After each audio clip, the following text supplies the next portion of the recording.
got contributor Evan Washburn with us now. Evan, when you look at the news from the league here today, what's your initial reaction? Well, hey, any headline that says they're investing more in the league and in their players, I'm all on board for. And in just the short period of time, checking in with different coaches, GMs, guys around the league, there seems to be a resounding sense of positivity about these moves. There's a lot of vagueness to them. Obviously, the increase in the salary cap leaves a lot of question because we don't often know, most of us, what that salary cap is, but it's my understanding that it is a considerable amount of money, but then you have to factor in that we now have 2 more games on the docket, that 16-game schedule. So how much more is going to actually end up in players' pockets? We'll have to just wait and see on a game-by-game basis. And then the obvious other carrot being dangled out there is the increase into the 16-game schedule and what that means for the structure and format of the schedule. I think we're all tired of talking about and living in the environment in which the NLL and the college season conflicts with the MLL season because of its leaving of a lot of star-level players out of the game until mid to sometimes early July, mid to late June. So again, it's my understanding that the schedule will now reflect a situation that's much more palatable for fans, where the season should start in June and extend into September possibly, which to me is concerning. I like the idea more of a condensed schedule that pushes everything from June until August. Competing with football is an absolute disaster. Just ask baseball about that. But again, overall, from what I've read and in my quick response, and I mean, you can call it reporting on it, is that this is something that's positive for the league, and everybody in the office should be congratulated. But it always takes follow through, as we know. Yeah, so you want to talk more about the scheduling overlap? Because I think we definitely haven't talked about it enough over the last several years.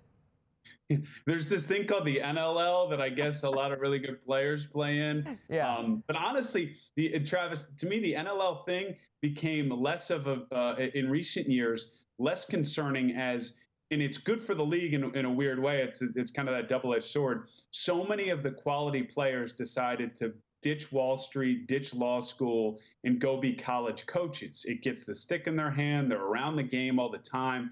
It's better for the sport. But they're such good coaches, or they're with such good programs, that they're part of the Dukes, the Marylands, whoever it may be, and they got to work. They got to coach up and through Memorial Day at times. So we don't see these guys, or they're just not able to focus in solely on the league. So that became as much a problem as the NLL, and I think I'm pretty confident that's going to change in 2019. If this schedule moves back and say we start after Memorial Day and it runs through the fall with 16 games, that becomes a long season for these guys. And you're talking about it, do you go into double, 2 games in a weekend or whatever? How do you picture that panning out?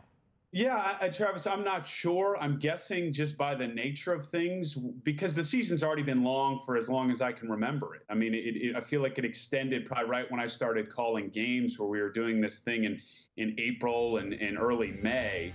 And we still had Thursday, Saturday situations. And look, it's almost like a formula. I think about how the guys at the NFL and Howard Katz has to do this thing through a whole computer that's built to churn out a schedule. And I'm sure there's some version of that in the MLL offices there in Boston.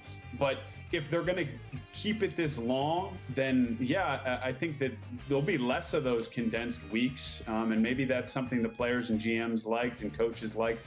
I don't. I think that the more it's just shoved into everyone's face over the course of that 3 months, and especially that dead period of June and July, where if I'm a Cannons fan, I got a Thursday game at home and maybe I got a Sunday game at home, or I'm just a fan of the sport and I'm watching a game on LSN on Thursday, Friday, Saturday, and 2 teams playing in a weekend in a back-to-back.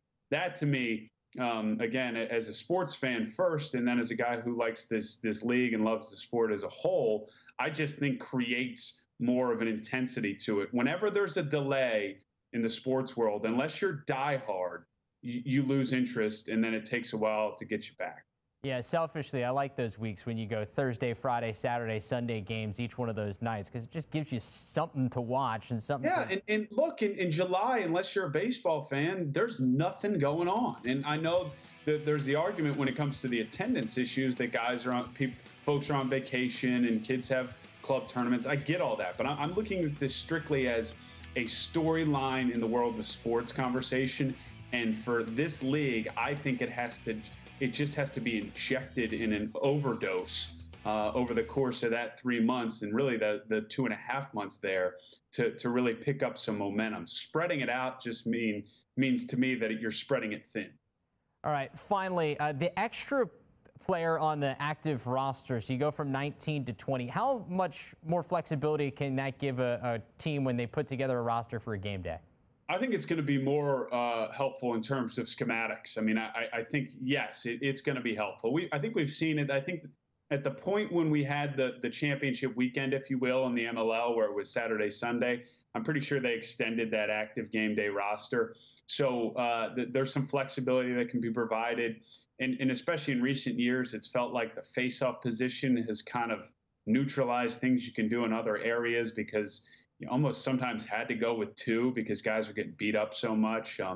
But I think it matters. And really what I think it does, Travis, is it allows for us to get to know some more players. And this is still a league that's finding its legs, and it's almost under a rebirth here with the new commissioner. And I think this allows us to see guys like, I think of a Ty Thompson who emerged this year, but it took him almost 3-4 years here to get going. He would probably be one of those guys that was on a regular week-to-week roster a couple of years ago if the number was 20 instead of 19. If that makes sense, we'll get to learn and count on some new faces, which I can only think is a good thing. Certainly is. Plenty more time to speculate before we see what this thing really looks like in 2019, but always appreciate the time, Evan. You got it.